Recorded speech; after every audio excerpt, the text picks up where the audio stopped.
So that was a great interview we did just there, but I think it's time that we have a look at some of the actual hardware that you guys are producing. So again, I am joined by my great friend, Marcus. Nice meeting you again. Again, after 2 minutes. And now we're going to go through some of these demonstrations that you were talking about before. So take it away. All right, good.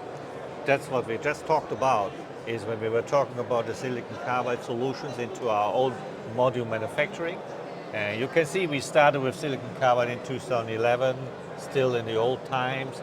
Then since we are an independent company, we have improved step by step until we are today in the situation where we have also silicon carbide power modules, the 1700 volt, the 1200, 1750 volt auto grades, and the silicon carbide diodes as well as MOSFETs. Not only MOSFETs, also diodes. And you can see we are covering basically, how can you say, all packaging solutions. We're starting with like the TO families with high power or bigger power, and you can think about, like, for example, the TO220 families. They go into this application I mentioned before, air conditioning. So that's, for example, and also telecom server power.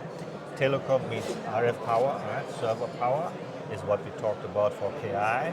So then you have the photovoltaic solutions, also TO247, even bigger, which we have for EV charging as well, for the so-called old style. And then these are the discrete packages, moving the discrete packages for the diodes, and then for the MOSFETs, basically they're similar. Then we also have, of course, smaller packages, which are quite interesting. They are used for smaller or application with a demand on smaller space, like OBC, onboard chargers.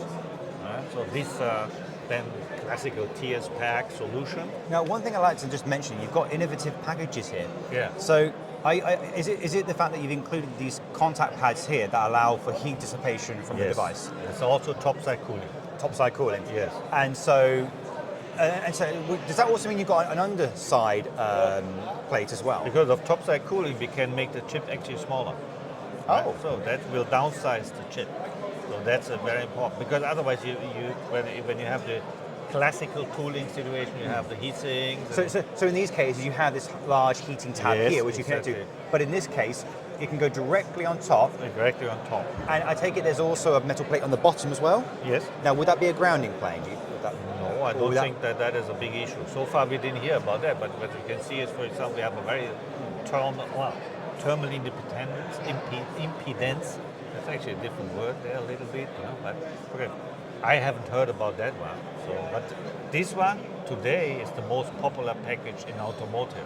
It has two sides, bottom side and top side.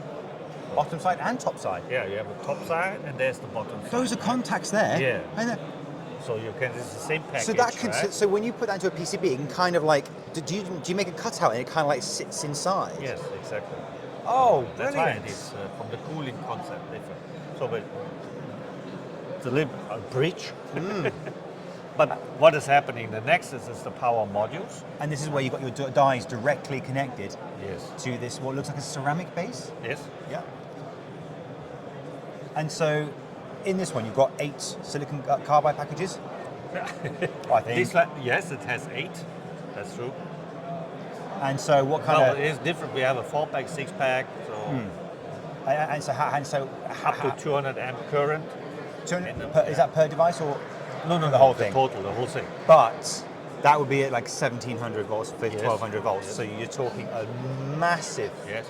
So far it's only 1200 volt and 600 volt. But 1200 volts at 200 amps. That's going to be 1200. So they're like 40 kilowatts or something. Yeah, it's quite big. Oh, blimey. Well, that's So that is about that can be about 40 kilowatts potentially. It is really, really small for what it is. Here, 6-pack. So you've got these schematics here that show how they're arranged. You've got your protection, your body diodes there to protect them. But honestly, it's just absolutely mental how small this is. It's kind of mainstream already. Mainstream. Yes. I feel like I'm stuck in the past a bit sometimes, honestly. Oh, but this one you need for the converters and the inverters. Yeah. That's where you need it. High power EV charger is actually not for the onboard charger, but for the charger station. Yeah. So you need high power. Right? Yeah. And here we've got the package that you were talking about before, the module, but more like it's essentially like an integrated circuit package anyway. So It looks like and that. again, you've got the very large copper cooling pad, which you can use Topside as a cooling, heat transfer yes, point. exactly. So you can put a large heat sink on, or that's cold. Yes. Yeah, you can definitely feel it. It's got a lot of what's the word? Heat capacity to it. You can really I feel didn't know it. that. Yes, you can really feel that one. It gets warm quite quickly. So obviously that's a good conductor of heat. These are the requirements from the automotive industry. These are really made for the e-vehicles, the inverter, the powertrain, so to say, I right? have to admit, that's a very unusual looking package. That's what's going on quite here? unusual. Well, that was developed by, say, a car maker who is the most popular e-vehicle in the world. I don't name it, but they actually have developed it themselves, and they open the patents so that a lot of other, not a lot, but other companies can do the same, so that they have the ease of supply. So it's pretty smart that the way how they're doing that. That's very interesting. Yeah, this is our latest release. Latest. Yeah, just now, so to say, 24. And so again, and what kind of current would we be expecting from a device like this? Sorry, which? This one here. How much current would we be looking at? The current? Current. Well, it's the same basically. We just bring it down.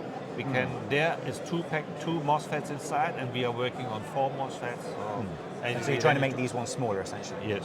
And so would it be right to say that your company, one of your missions is to try and make these devices as small and compact and energy efficient as possible? Inside the car. This is not in the car.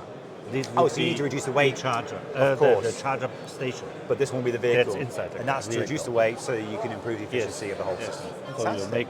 we make the system, the inverter, the motor smaller. So from that to that to that. That's what the idea and principle is.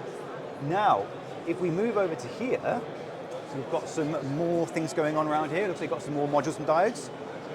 And so it looks like here you've got your different families for the different industries. Yes. So again, as we said before, consumer electronics, renewable energies, automotive, These industrial, are and fast AI. recovery diodes, basically for the power supply. This one we are, again, here we talk about top air conditioning, the B30M, the same we had over there. 30M now silicon carbide is actually for the higher performance demand. There's a different package, is the internal isolation package. You see the metal over there, it's not full plastic. So these are very common packages actually. The funny thing is, and of course what we also do is we do this bare die business, so then we give it to a customer who will use it for their own packaging or modules. So the very common stuff. Used in home aircon, superchargers, SMPS, so basically off-course computing. Of course, well, fantastic. Well, thank you ever so much for showing us these demonstrations. All right, thank you very much. Thank you.